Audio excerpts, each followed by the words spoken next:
हमारी संस्कृति, हमारे संस्कार सदा रहें हमारे साथ। सब्सक्राइब करें तिलक। अंगराज कर्ण, मैं कौरवों के राज चिन्ह स्वरूप इस तलवार के साथ तुम्हें कौरव पक्ष के सेनापति का पदभार सौंप रहा हूं,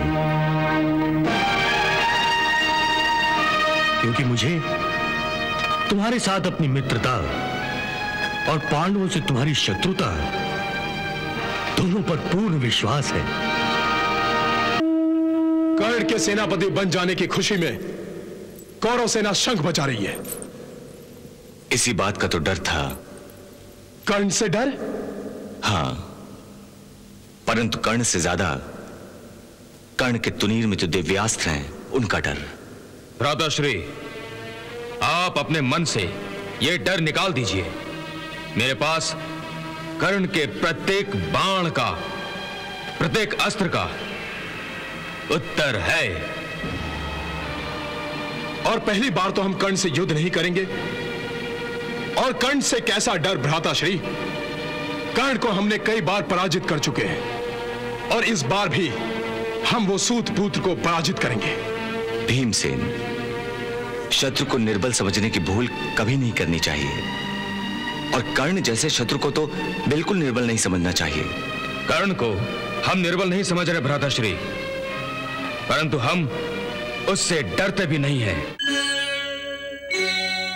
इस समय सवाल यह है कि एक से बढ़कर एक योद्धाओं में से गुरु द्रोणाचार्य की जगह पर किसे सेनापति बनाया जाए? कृपाचार्य जी को और किसे? वे हम सब में बड़े हैं, महान हैं, महापराक्रमी हैं, और हमारे पहले दो सेनापतियों की तरह कुशल योद्धा भी हैं। परंतु वो भी इसी रोग के मारे हैं, जिस रोग ने पितामह भीष्म और गुरु द्रोणाचार्य के पराक्रम को खोखला कर दिया था। अर्थात पांडव प्रेम। इसी प्रेम के कारण पितामह भीष्म और गुरु द्रोणाचार्य के शस्त्रों की धार मंद पड़ गई थी। ये वही लोग हैं जिन्होंने युद्ध शुरू होने से पहले पांडवों को आशीर्वाद दिया था। इसीलिए अब मैं किसी भी पांडव पक्षपाती को कौरव पक्ष के सेनापति का पदभार सौंपने की गलती नहीं करूंगा। और इसीलिए इस मंत्रणा में कृपाचार्य को बुलाकर उन्हें कष्ट नहीं दिया। परंतु भांजे, वो कौन है? वो कौन है जो इस समय पांडवों से अपनी पूरी पूरी दुश्मनी निभा सकता है? वही जो मेरे साथ पूरी पूरी दोस्ती निभाता है, वही जो मेरे कांधे से कांधा मिलाकर युद्ध लड़ता है, वही जो मेरे लिए अपने प्राणों की बलि भी चढ़ा सकता है, और वही जो मेरे लिए पांडवों का विनाश भी कर सकता है। मेरा वही मित्र अंगराज कर्ण।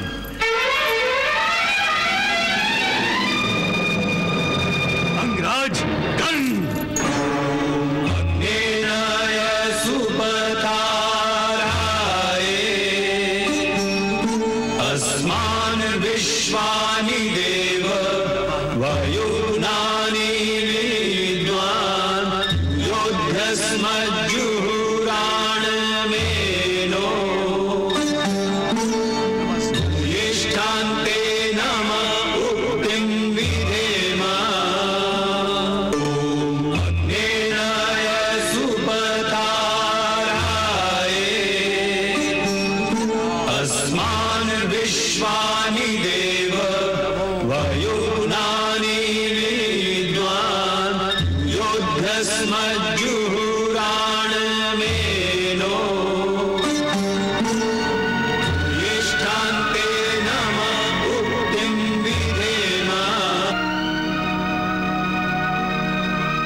मैं कौरवों के राज चिन्ह स्वरूप इस तलवार के साथ तुम्हें कौरव पक्ष के सेनापति का पदभार सौंप रहा हूं,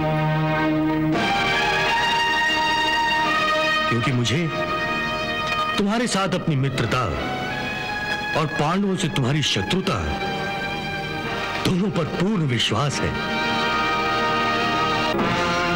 बधाई हो मित्र, बधाई हो। धन्यवाद युवराज कि तुमने मुझे इस योग्य समझा। मैं तुम्हें विश्वास दिलाता हूं कि जो विश्वास तुमने मुझ में किया है मैं उसकी लाज अवश्य रखूंगा। सेनापतियों की इस महान परंपरा को आगे बढ़ाऊंगा और कौरवों की विजय के लिए दृढ़ता से प्रयास करूंगा। सेनापति अंगराज कर्ण की जय। सेनापति अंगराज कर्ण की जय। सेनापति अंगराज कर्ण की जय। सेनापति अंगराज कर्ण की जय। सेनापति अंगराज कर्ण की जय। सेनापति अंगराज कर्ण की जय। सेनापति अंगराज कर्ण की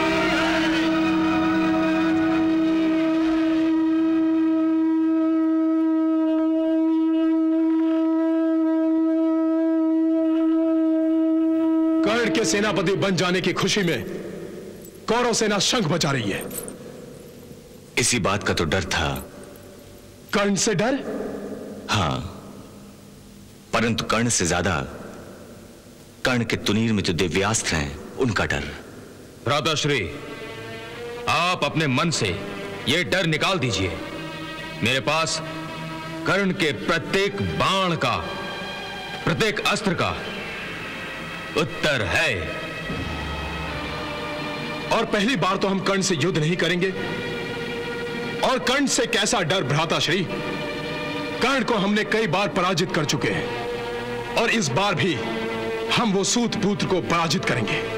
भीमसेन, शत्रु को निर्बल समझने की भूल कभी नहीं करनी चाहिए और कर्ण जैसे शत्रु को तो बिल्कुल निर्बल नहीं समझना चाहिए। कर्ण को हम निर्बल नहीं समझ रहे भ्राताश्री, परंतु हम उससे डरते भी नहीं हैं। मेरे तुणीर का हर बाण कर्ण से युद्ध करने के लिए तड़प रहा है। कर्ण को भी मुझसे टकराने की बड़ी इच्छा है। मैं इस युद्ध में उस सूत पुत्र की यह अंतिम इच्छा पूरी करना चाहता हूं। हे अर्जुन, हे भीमसेन, पितामह भीष्म और गुरु द्रोणाचार्य को रास्ते से हटाकर यह मत समझो कि कौरव निर्बल हो गए हैं। पितामह भीष्म, गुरु द्रोणाचार्य और अंगराज कर्ण कौरव के ये तीनों सेनापति भार्गव परशुराम के शिष्य रहे हैं।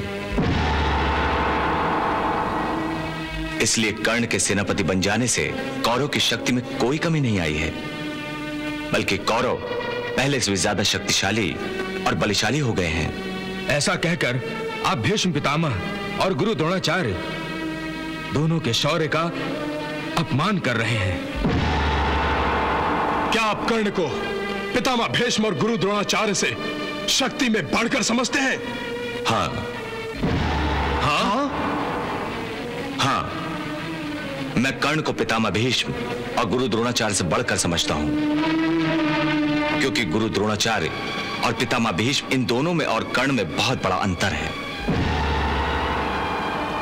पितामह भीष्म और गुरु द्रोणाचार्य के मन में हमारे प्रति ममता थी, परंतु अंगराज कर्ण के हृदय में हमारे लिए केवल घृणा है, द्वेष है। यही घृणा कर्ण को पांडवों के विरुद्ध पितामह भीष्म और गुरु द्रोणाचार्य से अधिक शक्ति देती है। दुर्योधन अब कर्ण की पांडव दुश्मनी के बल पर हमें पराजित करना चाहता है।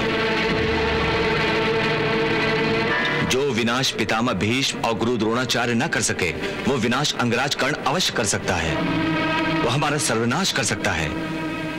इसलिए कर्ण को किसी से भी कम मत समझो।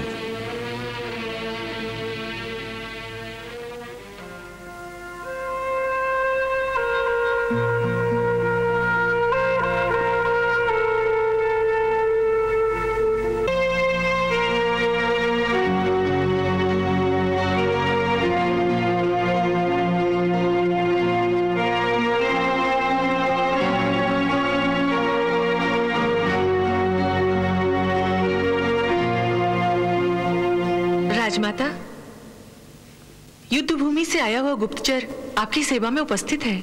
ठीक है, तुम जाओ।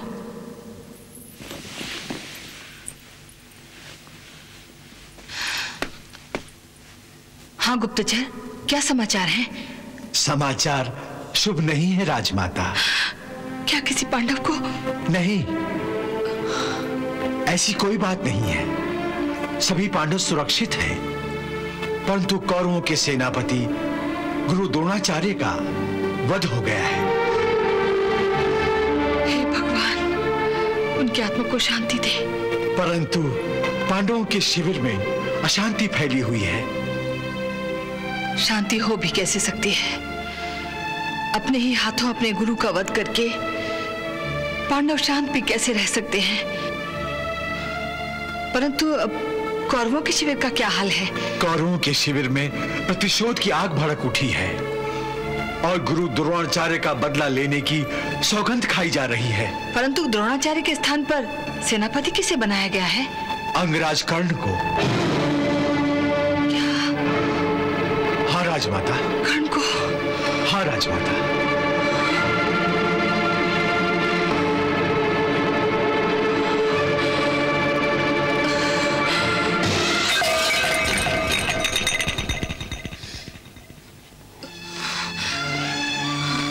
राजमाता,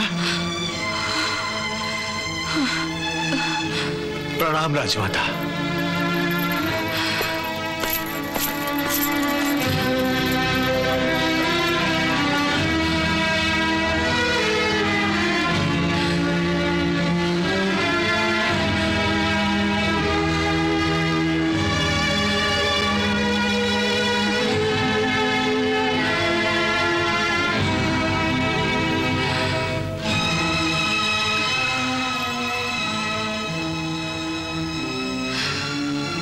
हे प्रभु,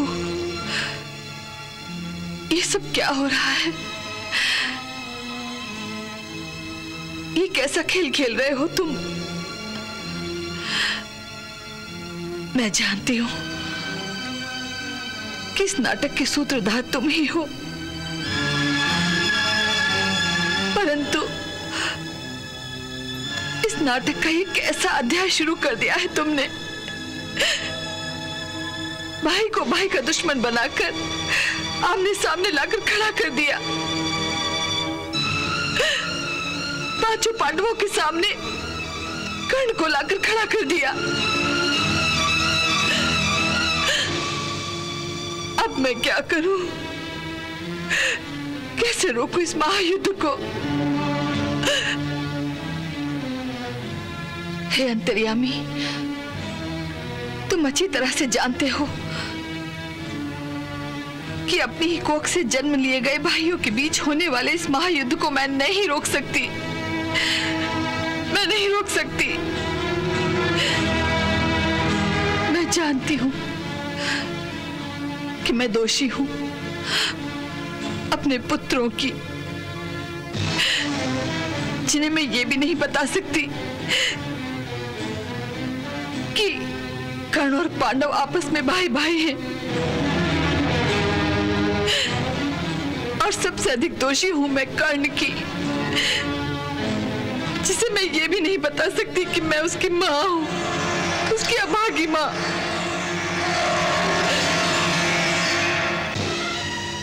मैं हमेशा इस खेल में पर्दे के पीछे रही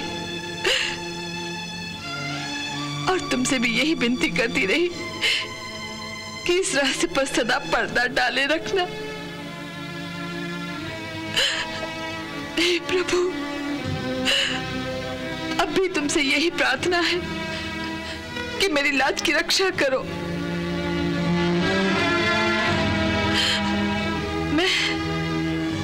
मैं किस मुंह से कर्ण को कहूं कि मैं उसकी मां हूं? और ये भी कि मैंने उसे अपनी कौमार्य अवस्था में जन्म दिया।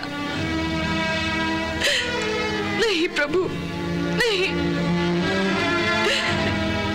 एक मां अपने पुत्र के सामने कैसे इतनी निर्लज्ज हो सकती है? कैसे इतनी निर्लज्ज हो सकती